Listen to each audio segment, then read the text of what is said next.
Arutperumjothi Taniperum Karunai Arutperumjothi எல்லா உயிர்களும் இன்புற்று வாழ்க வள்ளல் மலரடி வாழ்க வாழ்க. So today we are going to start with grains, root and dairy. Well, let's start with grains. Perumal suggests tur dal or tovaram barupu, or it's also called as sambar parupu. Tur dal is very rich in protein. It has complex carbohydrates, fiber, folic acid too. It's also low in glycemic index. We know that when any food is low in glycemic index, there is no spike in the blood sugar activity. So any low glycemic index is always good. And then it also has all this vitamin C, E, K, B complex, whatever we were talking about. The good thing is the minerals. It's also loaded with minerals too: magnesium, manganese, phosphorus, potassium, zinc. All these good contents are already loaded in tur dal. But stepping back, when pre-processing of some of the food, as recommended by Perumal, for instance, peppercorns, in Urainadai Pagadi, in pre-processing a peppercorn, we have to actually soak it in a herbal liquid, in Karisalangani liquid for 3 days, and then dry it in indirect sunlight, and then in tender coconut water, and then dry it. So the process goes like is a little bit I wouldn't call it as tedious, but it is time consuming. Similarly, we have the salt, which we have to fry, and then there is the dry ginger processing. It has its own separate processing in sense. So all these food what we consume have to be processed, have to be pre-processed in certain way before we reap the full benefits out of it. I think the best way to say this is citing an example in here. Let's say you take a pin and then you poke on someone, right? So some people, what they would do is they try to shy away from it. They try to stay away from what's happening. Some other people, when the pin is poked, they try to swat away the pin. That is their defense mechanism. So it depends. For some other people, ongi ore slap on the face. That's a different defense mechanism too, one of a kind. So these are all the defense mechanisms when something happens. Similarly, when we consume a food, or when we consume these grains, we are talking about tur dal in here. When we are consuming tur dal, it has its own defense mechanism. So we go ahead and cook tur dal right now. What happens is it activates its defense mechanism right there, and they are called as inhibitors. So what these inhibitors does is they inhibit meaning is they stop something. What do they stop? They stop the nutrients to be absorbed into our body. So the bioavailability is getting stopped in there. It's performing as an anti-nutrient. So what happens? So these nutrients, minerals, vitamins, what we saw, doesn't get into the body, which means these are not getting digested properly either. There might be an issue with digestion. The stuff what we are taking and what we are thinking is nutritious is not getting properly absorbed by our body. So these inhibitors like trypsin, amycil, oxalates, there's something to phytose, I think it's called. So there are multiple inhibitors like this in these grains, legumes, which is acting as a defense mechanism. It's just trying to protect itself. And that is why all this pre-processing was done in the first place. Tur dal is an interesting one. You might have seen moms soaking tur dal overnight and using it in the morning. Well, one good reason might be, or we might have been thinking that it's easy to cook. Yes, that's true. It's definitely easy that way. But one advantage of that is these inhibitors are water soluble, which means when soaked in water, they get dissolved in the water. So it reduces the inhibitor level in the grain there because it's inside the water now. Now, what happens if we consume the water? I know some people basically go ahead and use the same water for cooking too. Now you know the answer. What happens if that same water is consumed too?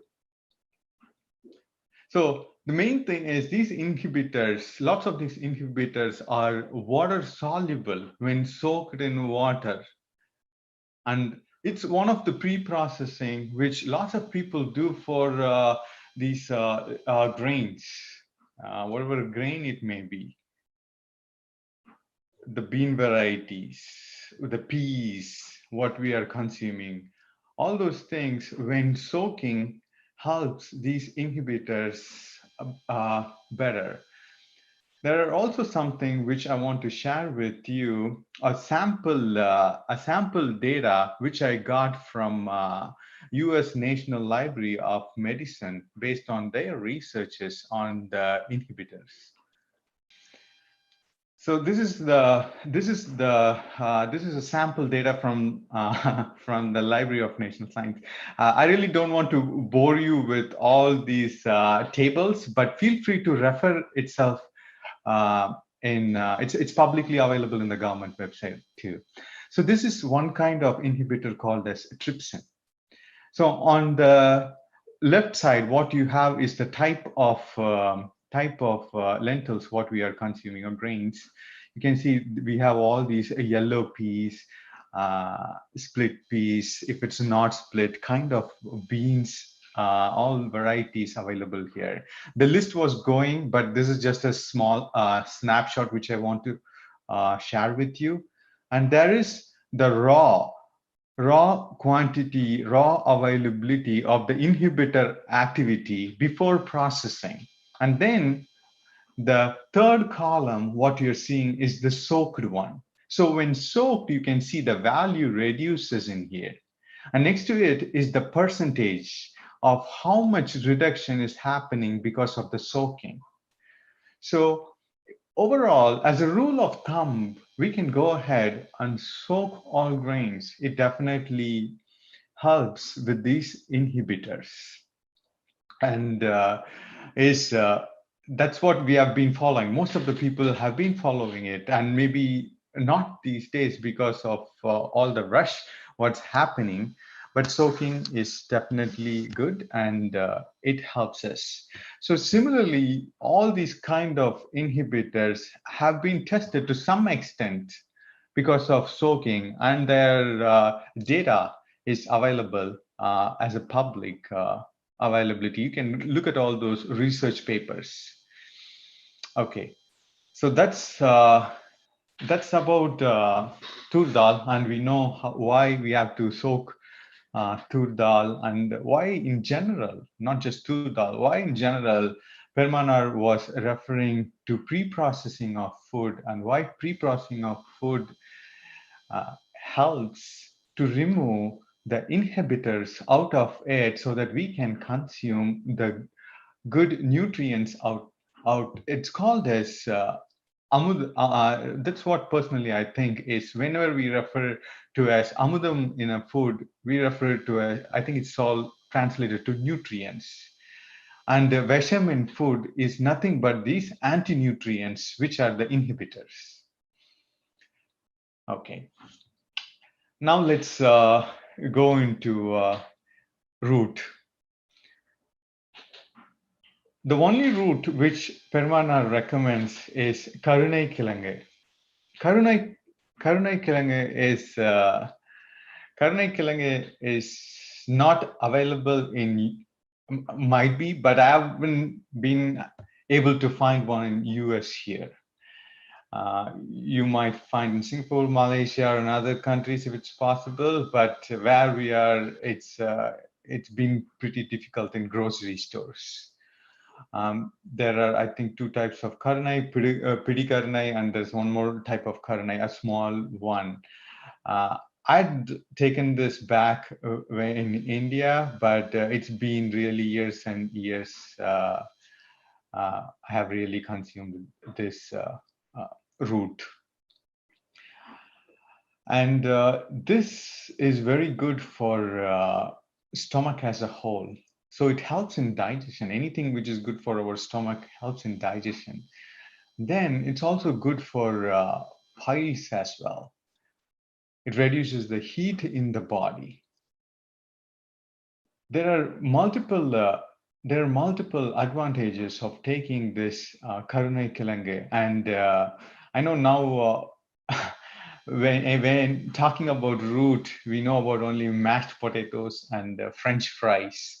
There are multiple recipes in different YouTube videos where people say how they can do French fries using Karunai Kilangai too, if that's what we wanted. And there are also other recipes where you can cut this in smaller pieces, and it really looks very amazing. But unfortunately, depending on areas, the availability is not that great. But there is another option. We could always get this in the form of syrup or legium. It's available, and we can consume that as well. Okay. So the next one, let's talk about dairy.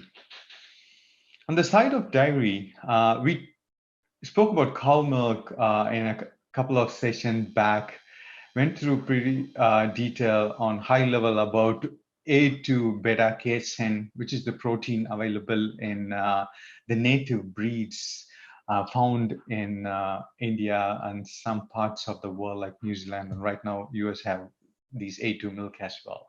And the other protein milk, which is called as A1 milk, and how A1 is different from A2, their advantages and stuff like that. So when we talk about milk, we can go this in detail a little bit. Something which comes into our mind is also what people refer to milk as the calcium. So calcium content. So drink this milk, you get lots of calcium. So drink this milk, it's good for bones. This is the typical saying what we find from people, from doctors, from everybody. So 99% of body's calcium is stored in bones, and that's the reason why it's been asked to consume milk. 1% is found in blood, muscles, tissue, so on and on. So if you had noticed in Turdal, said something called as bioavailability. Bioavailability is the capacity for in which our body can absorb certain thing. It can absorb it with no problems. So the calcium bioavailability for milk is 30%. So you look at a label, you see that, oh, there is 100 milligram of milk in here, or 100 gram of milk in calcium in here. We'd be able to observe only 30% of it. So 30% bioavailability. So you'd be able to get 30 there. So if it's 300, it is 100.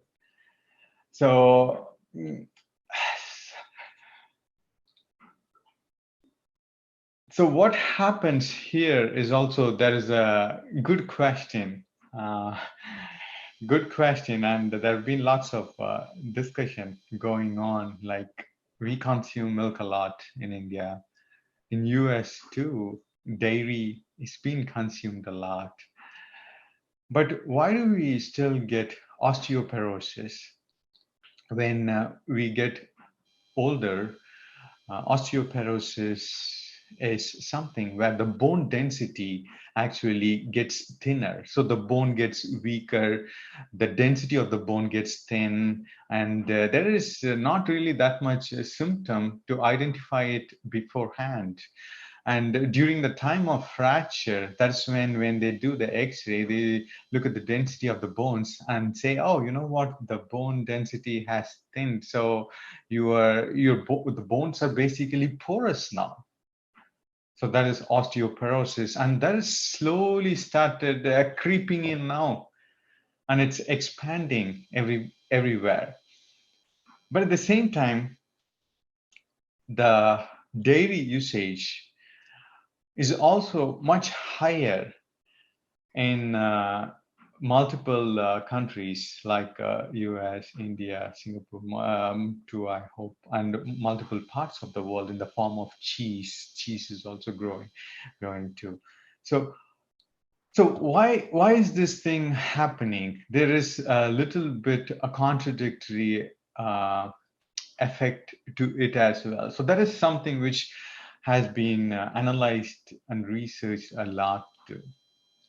Okay, so one other thing which we have to understand here is about the pH level, or what's called as acidity and alkaline in our body. So in our blood, a blood is always having a neutral pH. So what a neutral pH is, a pH value goes from the range 0 to 14.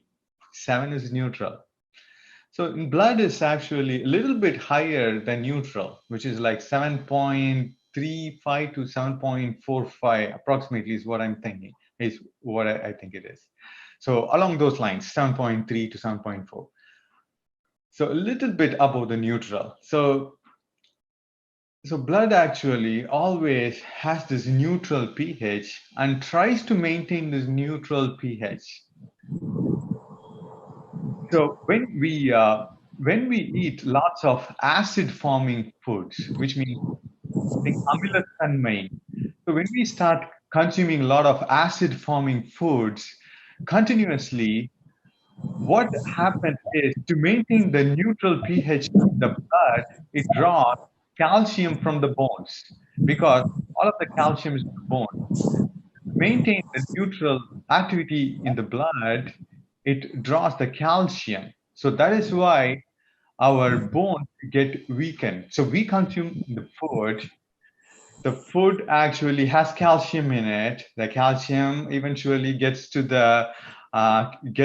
all the tadukal, or all the parts, blood or muscles, tissues, bones, etc. But also the blood needs to take the calcium anytime there are lots of acid foods. when we consume, because it has to maintain a neutral pH over time. So this is what's causing osteoporosis eventually, as the bones get thinner and the bones get weaker too, because the calcium goes, the calcium left our bones. We are talking about 30% absorption rate of calcium.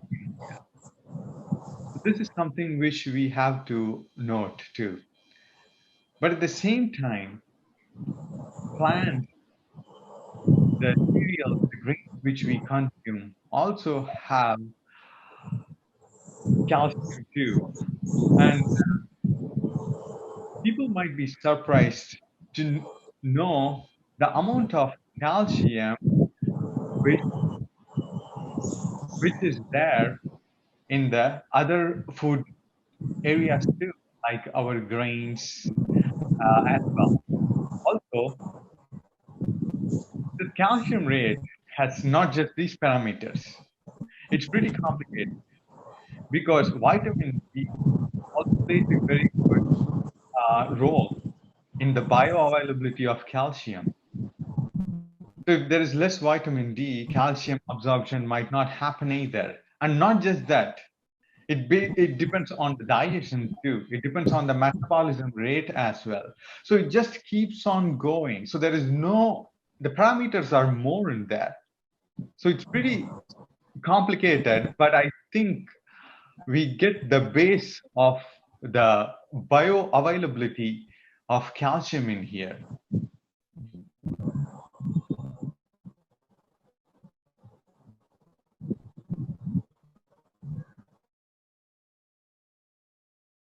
Sir, we can't hear you. Very sorry, we can't hear you. Okay, how about now? Thank you, better. Okay, got it. So I'll repeat what I was saying in the last minute. I think it happened in the last minute or so. So it's very important we pay notice to the amount of calcium what we are consuming, and also the bioavailability of calcium when consuming these kind of food.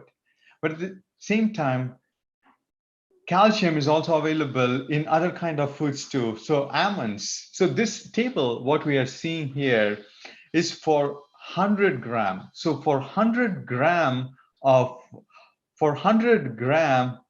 the quantity, how much calcium do we have? So for 100 gram of milk, we have 120 milligram of calcium.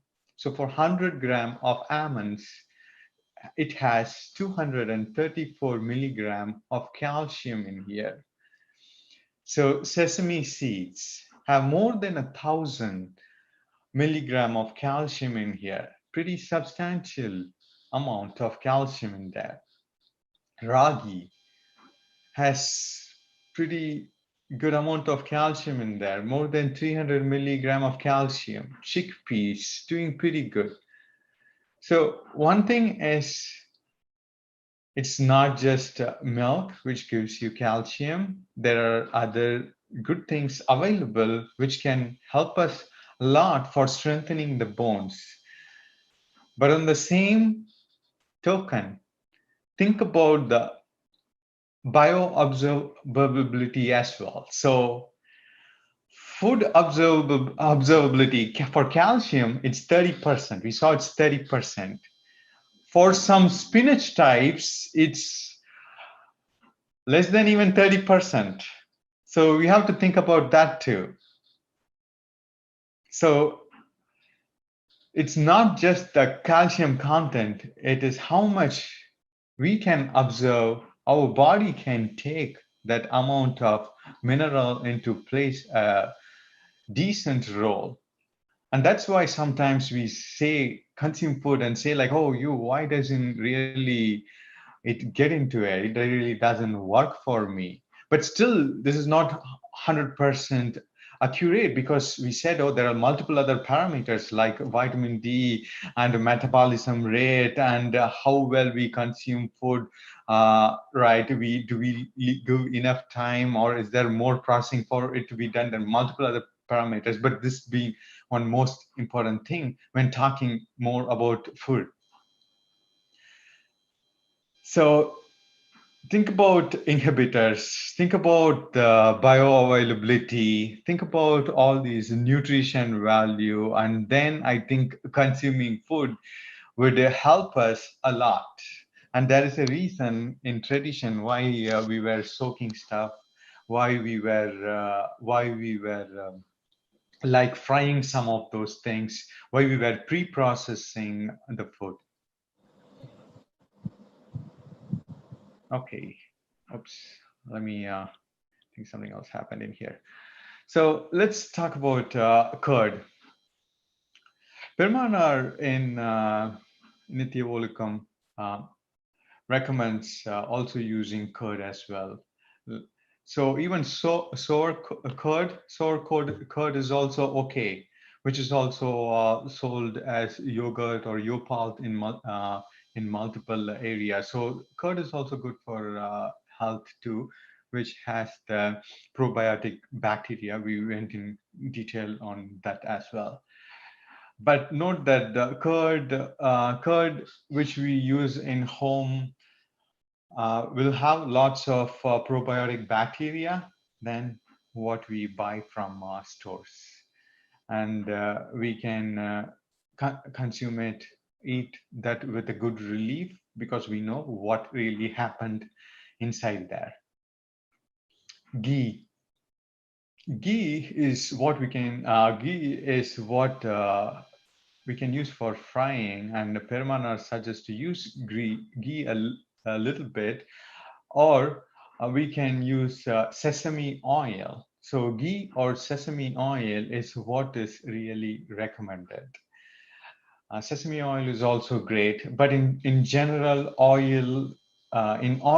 unrefined oil is what we want. If you're in India, access to unrefined oil is easy because you have mills there.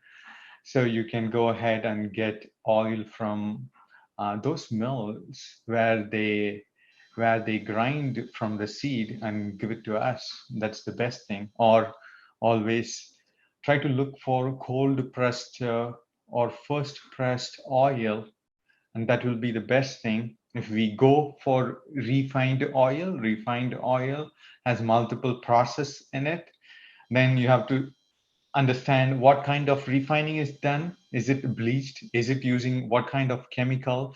And all these things come into the picture. So better to stay away from all those refined stuff and stick with unrefined first cold pressed oil. I think someone did also post a question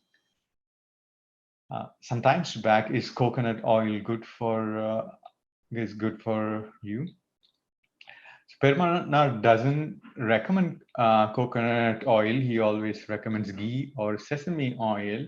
But when scientifically, when you compare coconut oil with some of these oils, I think, which you probably had seen in the grocery stores, like vegetable oil, soy oil, corn oil, you name it. All these kind of oil, not even sure how they are coming these days. It is way better. Personally, we use coconut oil for deep frying. We use sesame oil a lot and ghee a whole lot. With unrefined oil, the smoking point is pretty low. For instance, if we have to deep fry something with unrefined oil, it reaches the smoking point faster. So you'd start seeing the smoke coming from it. There is a business reason why there is refined oil in it. It helps. It's very good for frying. You can keep it, you can heat it as long as you want, and you wouldn't see smoke coming out of it. Takes the smoking point is going to be a little bit longer than the unrefined oil there. Okay. now.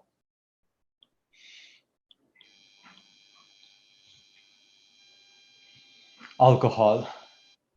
Oh, Perumal talks about alcohol as well. He has touched all stuff what we do on a day-to-day basis, and it's said that we should not smoke or consume alcohol of any kind which makes us dizzy. So of any kind is very important in here. So I'm sure it's available in India too. All types of cocktails, pina colada, margarita, tequilas. Some of you might think, wow, how do you know all these things, right? Let's talk about this thing. It's it's a good subject too to talk about and to go through it. So when Perumal says of any kind which makes us dizzy, that making us dizzy is very important in there. So we don't want to lose the consciousness, and also of any kind. So alcohol before were consumed maybe in very old days just by but these days it's not one and the same. In grocery stores in here, I walk into the grocery store. The aisle is the aisle next to milk. One complete aisle is for beer. Oh, the next aisle is for wine, and then water. So it's all kept together these days. So you have, and really beer or wine is pretty much treated like water these days. It's like a flavored water in here. Any restaurants you go,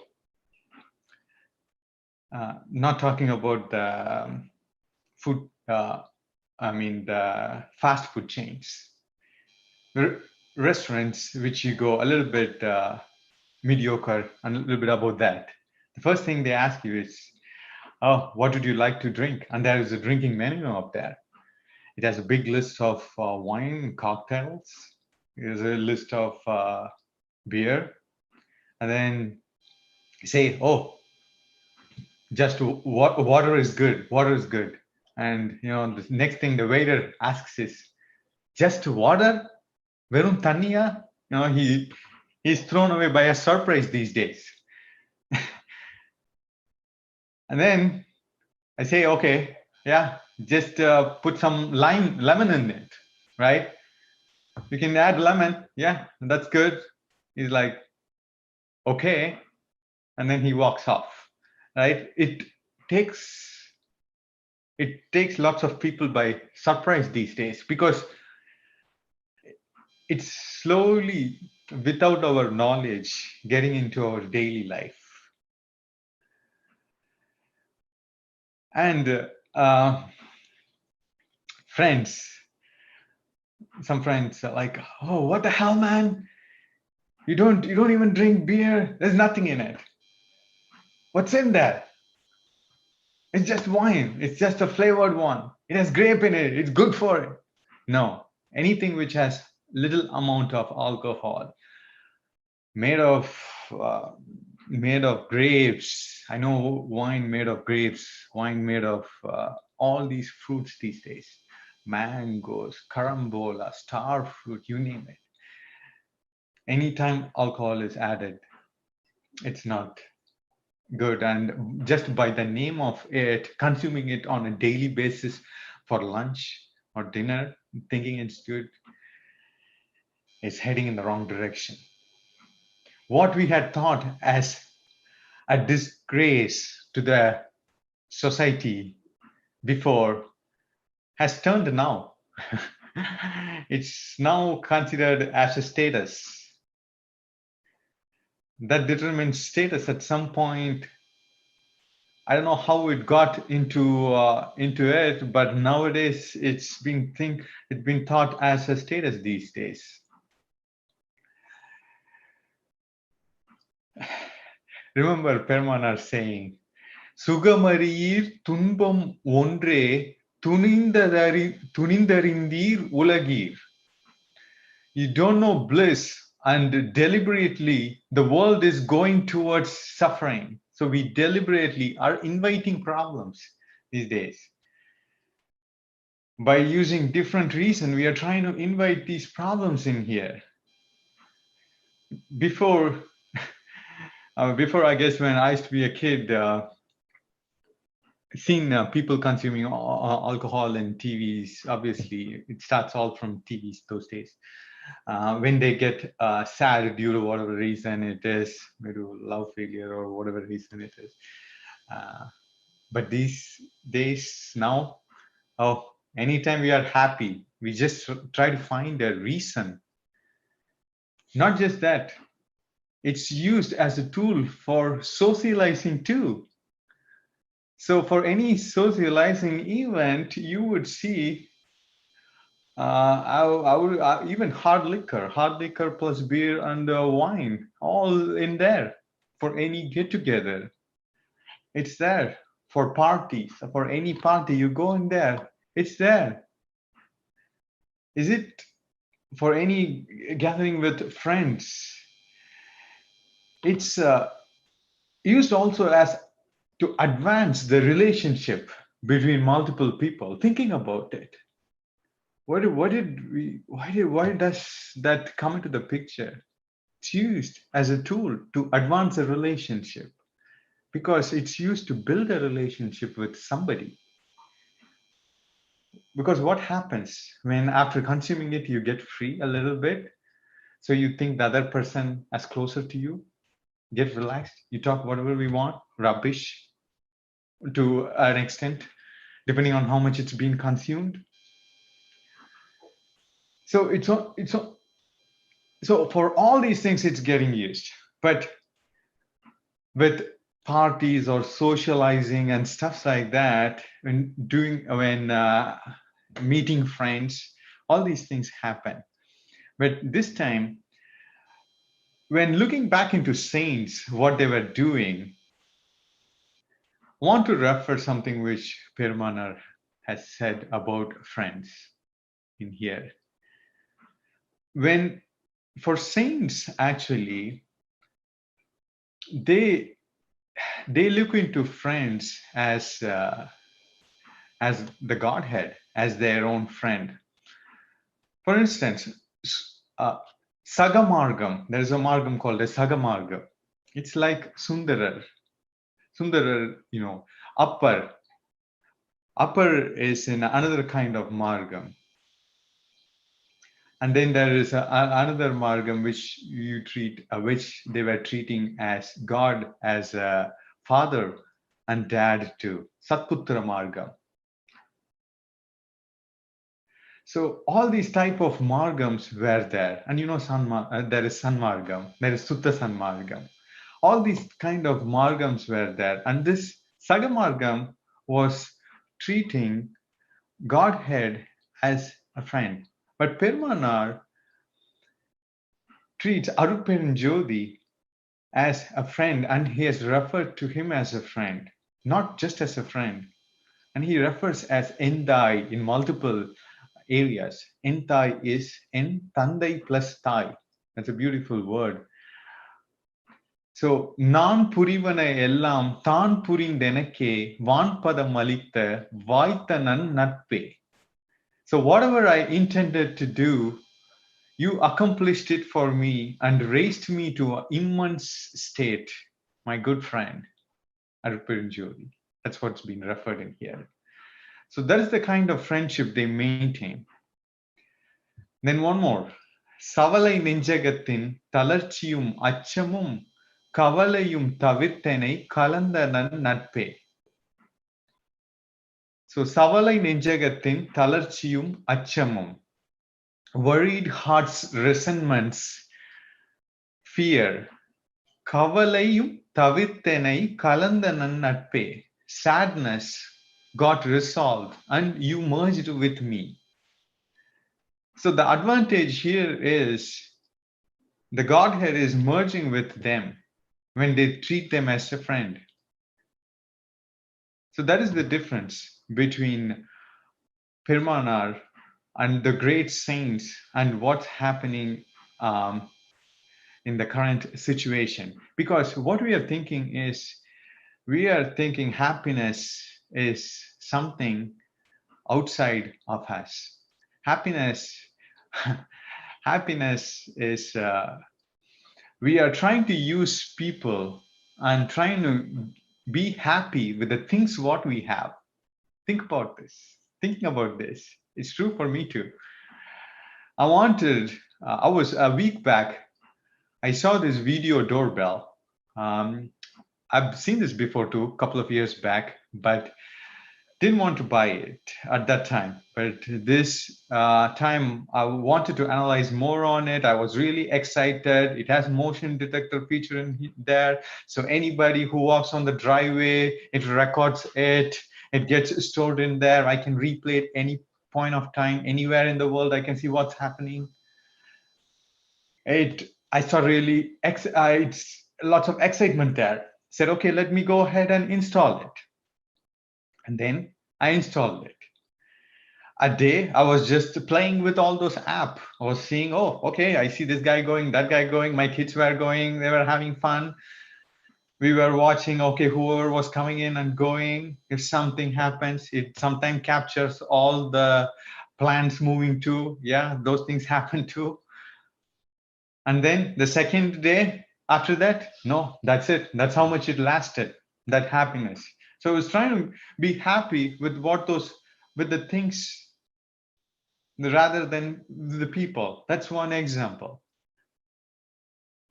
right? So that's how things are changing now.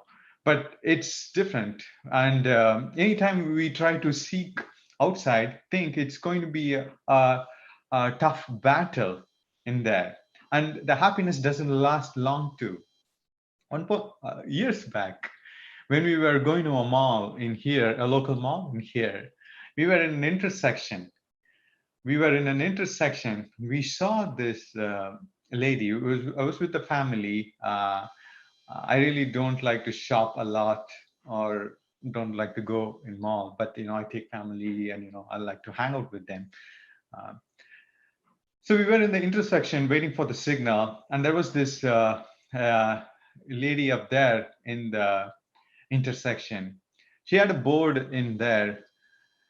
Uh, a pregnant lady too. Like she's like, cannot pay rent. Please help. We were taken back by it. Felt really sorry for it, though that was right happening in the intersection. So we were trying to gain her attention, try to get something to her. It felt really great, and for the showing her gratitude, she was really happy, and she was trying to say something. She was saying thank you, and she was trying to say something. I can see from her face how happy she felt, and we were happy that it helped to some degree at least. But the signal actually turned from red to green, and that was a busy intersection as well, and we have to keep moving too. But these kind of happiness lasts for a while, better than the things. I can't even remember what I bought before my video doorbell. It might be something else, but it got lost in the memory, so it doesn't last. But some of the things what we do outside of it with people, when we deal with people, that lasts for a long. So that's actually what I want to bring about alcohol, and want to just create this small awareness. And what Permanar was saying too, in any kind of form which gives dizziness is not a good thing. We can say We can try to justify it however we want, but that's what Perumal is saying. With that, I think we are running out of time. We are getting closer to time. So if I start the next one, it's about pots and pans, but it might extend for some time. I'm not sure how long it would take, and maybe we should stop the session this time, and we'll reconvene next week, same time. Thank you very much for everybody who are in here. Hope we take something out of it, and everybody benefits, and everybody stays healthier and leads a long life. Can I have a question?